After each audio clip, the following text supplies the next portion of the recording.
Nono-chan!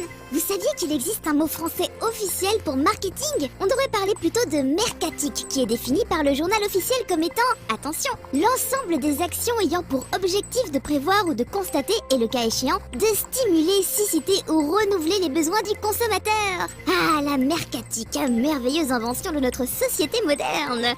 Une bonne idée mercatique, c'est par exemple Nintendo of America qui s'amuse dans une vidéo officielle à faire une réplique de l'Ectoblast 5000, l'aspirateur à ectoplasme de Luigi's Mansion 2. Et je suis sûre que c'est très pratique pour faire le ménage pour de vrai en plus.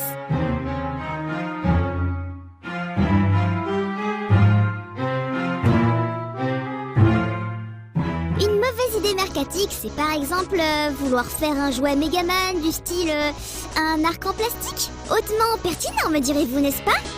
D'autres n'ont simplement rien compris au tout, ils se croient même très malins devant le désastre qu'ils sont en train d'accomplir. Attention, les images qui suivent sont d'une rare violence, mais vous savez qu'on ne recule devant rien chez nous pour attirer les spectateurs.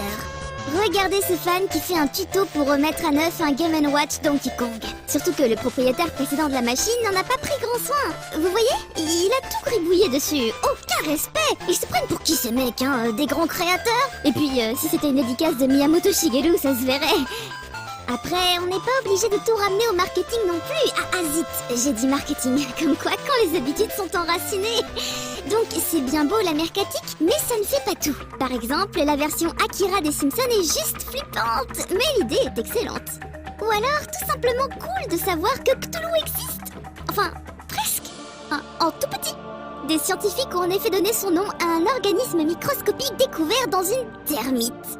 Bon, le grand Cthulhu risque d'être un peu vexé qu'on donne son nom à un être aussi petit, mais après le cratère de Mercure nommé Lovecraft, ça fait quand même plaisir de voir le maître de Providence avoir un peu de reconnaissance dans le milieu scientifique. Allez, à dans 2 semaines, bande de tac!